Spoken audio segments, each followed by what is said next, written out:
DeepSeek R1 versus OpenAI O1. So for this, I tested R1 and O1 side by side on complex reasoning, math, coding, and creative writing problems. These are the questions that O1 solved only or by none before. Here's what I found.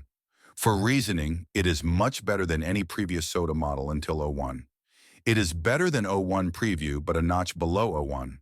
This is also shown in the ARC AGI bench. Mathematics, it's also the same for mathematics. R1 is a killer, but O1 is better. Coding, I didn't get to play much, but on first look, it's up there with O1, and the fact that it costs 20 times less makes it the practical winner.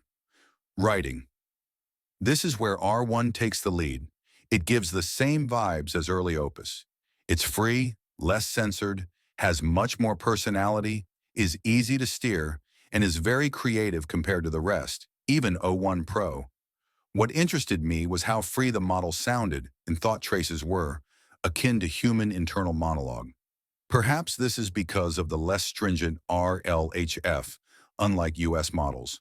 The fact that you can get R1 from V3 via pure RL was the most surprising.